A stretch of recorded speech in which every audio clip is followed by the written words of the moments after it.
Tonight, breaking news, indicted. Another critic of President Trump indicted, the third indictment in 3 weeks. This time, Trump's one-time national security advisor, John Bolton, accused of mishandling classified documents. It comes after former FBI Director James Comey, also critical of Trump, indicted. And New York Attorney General Letitia James indicted too. We'll go live to Pierre Thomas. Also breaking tonight, the awful images coming in right now. There is an extraordinary rescue effort underway. The devastating storm that hit Alaska, entire towns have been wiped away. Hundreds now being airlifted, including families and children. Matt Gutman on these rescues underway. Tonight, after the newest strike on a boat off Venezuela, there is news 3 American B-52 bombers are now flying near the Venezuelan coast. President Trump also authorizing covert CIA missions inside Venezuela. Martha Raddatz standing by with late reporting. What's behind all of this? Tonight, President Trump revealing he spoke with Vladimir Putin today for more than 2 hours, saying they will have another major meeting after their Alaska summit, this time in Hungary. The president saying he asked Putin today, how would you like it if I gave U.S. Tomahawk missiles to Ukraine to use against Russia?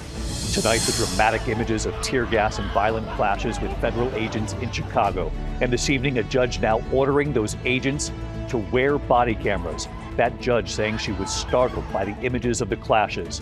In Philadelphia tonight, the desperate search for a missing healthcare worker, last seen leaving for work nearly 2 weeks ago. And what we've learned tonight, a passenger jet forced to make an emergency landing. Authorities say a 61-year-old woman began assaulting crew members.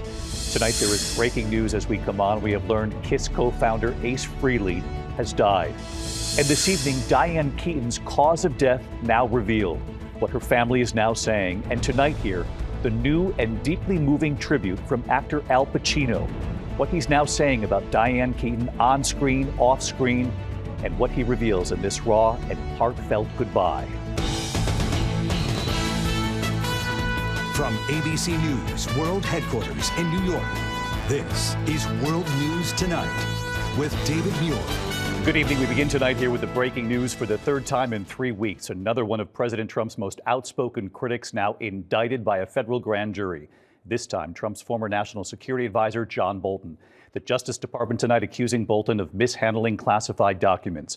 Bolton, who played a major role in the first Trump administration, once writing after witnessing the president up close that he was, quote, not fit for office. Tonight, Bolton is indicted. The FBI searching his home in Maryland in August, Bolton denying he illegally removed classified materials. The president publicly attacking Bolton since he left the first administration, revoking his security clearance and Secret Service protection. Tonight's newest indictment comes after former FBI Director James Comey was indicted, and just days ago, New York Attorney General Letitia James indicted too. ABC's Chief Justice correspondent Pierre Thomas leading us off tonight. Tonight, for the third time in 3 weeks, the Justice Department pursuing criminal charges against one of President Trump's political enemies. First, it was former FBI Director James Comey, then New York State Attorney General Letitia James.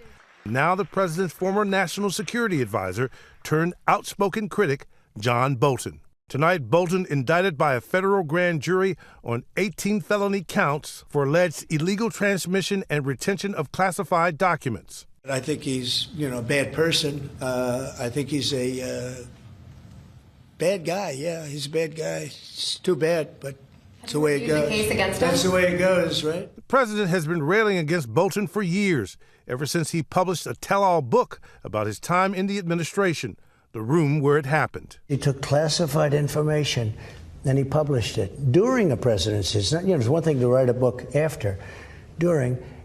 And I believe that he's a criminal, and I believe, frankly, he should go to jail for that.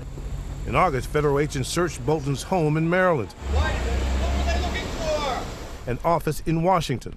The president insisted he knew nothing about it. I purposely don't want to really get involved in it. I'm not a fan of John Bolton. I thought he was a sleazebag, actually. Bolton tonight indicted for allegedly emailing more than 1,000 pages of information about his activities as national security advisors, with 2 members of his family in the form of diary-like entries. Prosecutors say after Bolton left office, a cyber actor believed to be associated with Iran hacked his personal email and obtained that information.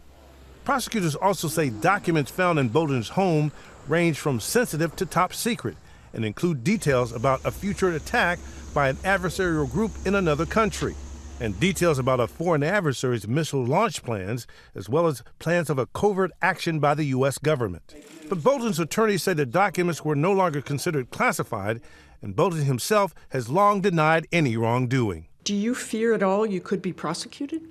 Look, under Donald Trump, no regular rules here apply. But I am confident that there's no national security information, no classified information in the book. I didn't intend to write anything that revealed classified information.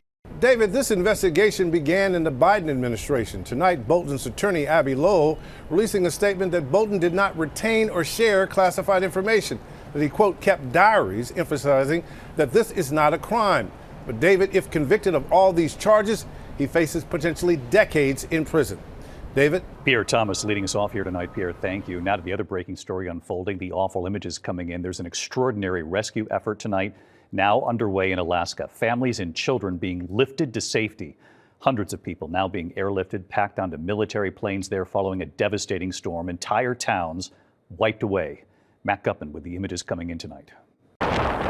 Tonight, after powerful storms packing 100-mile-per-hour winds swept parts of entire towns into the Bering Sea, that massive military effort in Alaska to get hundreds out of harm's way.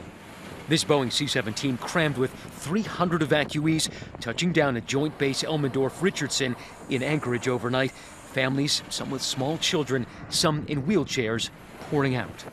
The National Guard calling it one of the biggest airlift operations in Alaska history.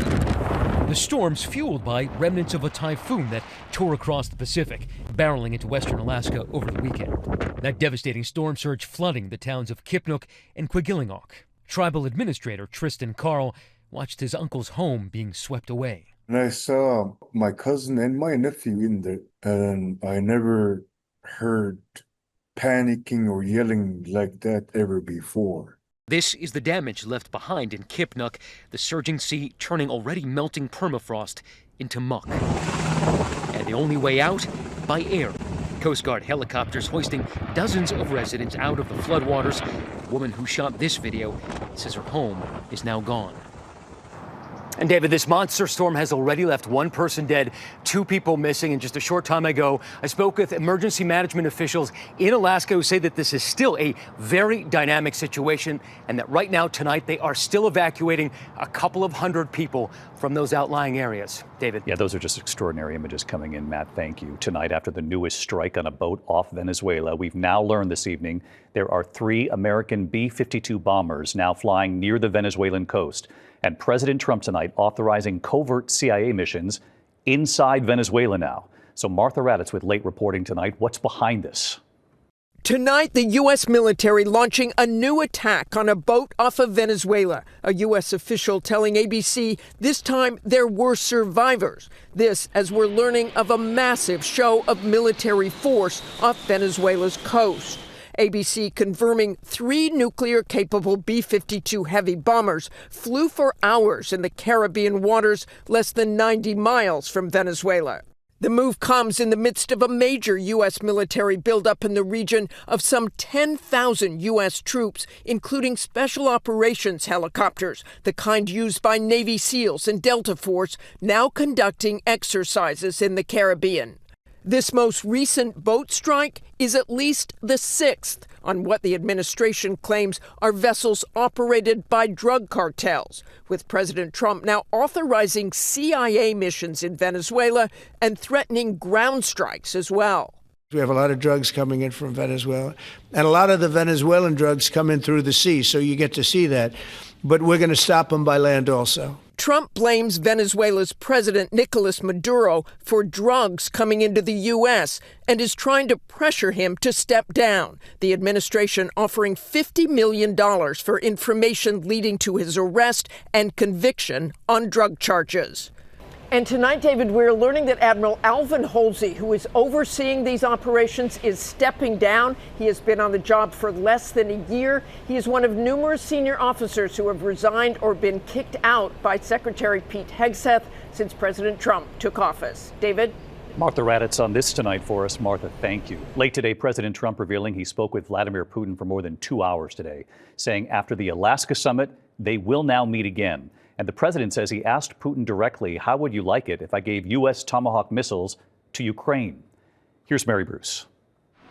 Just 2 months after his Alaska summit with Vladimir Putin failed to yield results, and with Russia intensifying its bombing of Ukraine and flying drones over NATO countries, President Trump tonight says he plans to meet with Putin again in the coming weeks, this time in Hungary. I think Alaska actually set a stage, and that wasn't very long ago, but it set a stage. Trump today speaking on the phone with Putin for more than 2 hours. Tomorrow he'll meet with Ukrainian President Zelensky at the White House. Zelensky has been asking Trump for powerful Tomahawk missiles capable of striking deep inside of Russia, something Trump said he discussed with Putin today. I did actually say, would you mind if I gave a couple of thousand Tomahawks to your opposition? I did say that to him. I said it just that way. He didn't like the idea. And Zelensky today arriving in Washington for that Oval Office meeting tomorrow. As for Trump's sit down with Putin, the president says his top advisors will meet with their Russian counterparts next week. He says his face-to-face with Putin will come shortly after. David. Mary Bruce live at the White House tonight. Mary, thank you. Tonight, a federal judge responding to those dramatic images coming out of Chicago, the tear gas and violent clashes with federal agents sent in by the Trump administration. That judge now ordering agents to turn their body cameras on. The judge saying she was startled by the images of the clashes. Alex Perez tonight from Chicago.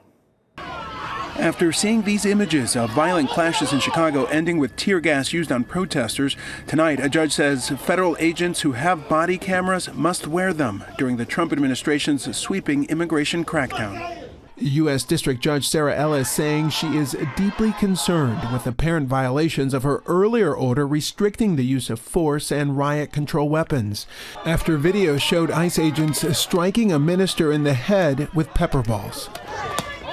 If you've got a bunch of peaceful protesters, then you can't shoot them in the head. You can't deploy tear gas. You can't use flashbang grenades. You can't drive a car through a crowd. The judge pointing to this Border Patrol chase through a neighborhood that ended with this pit maneuver. Chicago residents and protesters are now documenting more encounters. He's a citizen! He's a citizen! You don't know what's going on, so get the back! Illinois' governor, who hasn't asked for federal help, today praised the judge's order. The federal agents are required to have body cameras on them because they clearly lie about what goes on. And David, the judge also ordered the field director of ICE here in Chicago to appear before the court and answer questions on Monday. David? Alex Perez from Chicago tonight. Thank you. Now to the desperate search for a missing healthcare worker in Philadelphia tonight. She was last seen leaving for work nearly 2 weeks ago now. Here's Morgan Norwood. Tonight, the urgent search for a missing Philadelphia woman. Authorities arraigning 21-year-old Keon King on charges of kidnapping and the disappearance of Kada Scott, the healthcare worker now missing for 12 days. Her family desperate for answers. I'm hopeful we are going to find Kada. We raised a strong, confident, intelligent young woman. So I'm going to remain confident that she's okay. Police say Kada vanished after her overnight shift at this assisted living facility on October 4th. Her car found abandoned in the parking lot. Authorities say the suspect was the last person in contact with the 23-year-old. We do not know where Miss Scott is. Mr. King is the last person we believe to be in contact with her, and that he was in contact with her when she went offline, meaning her phone, everything. New tips leading detectives to this abandoned elementary school. Police deploying drones and canines saying they located Scott's debit card and a phone case. Also saying they found a vehicle of interest near the suspect's apartment. Authorities say before Kada went missing, she told family she was being harassed. It's unclear if by King. And David, police say that suspect was already on their radar from a different alleged kidnapping case earlier this year. He's now being held on a $2.5 million bail, due back in court next month. David? Morgan Norwood with us tonight. Morgan, thank you. When we come back here, the fall today, former Senate Majority Leader Mitch McConnell falling while answering a question on the ICE crackdowns. The 83-year-old losing his footing in the Capitol. We do have news on his condition coming in. We have also just learned tonight that Ace Frehley, a founding member of the legendary rock group Kiss, has now died, what his family just revealed here.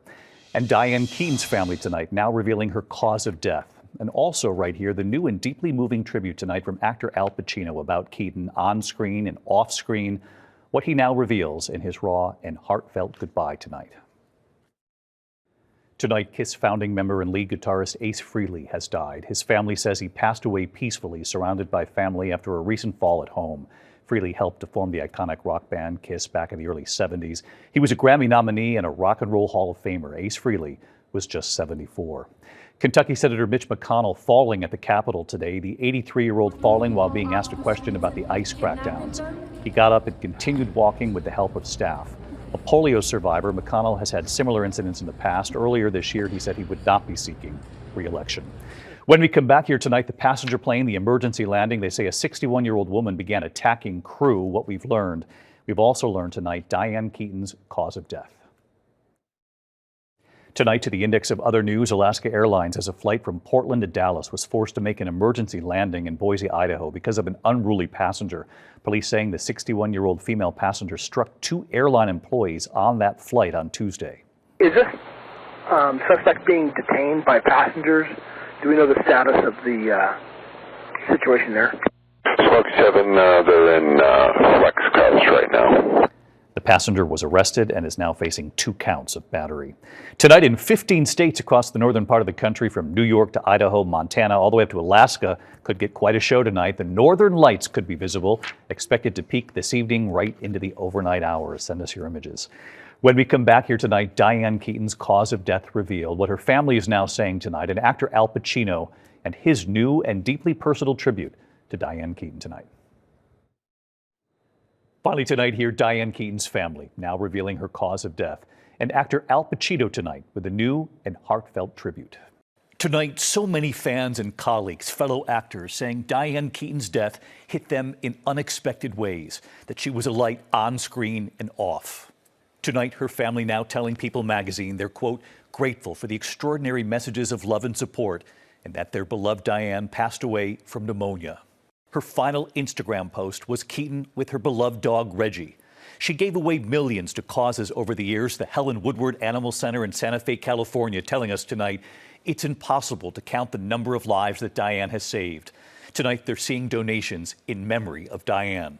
Keaton famously never married, and she never minded talking about it. You don't want to get married? Oh, I'd like to get married, yeah. You got that wrong. Oh.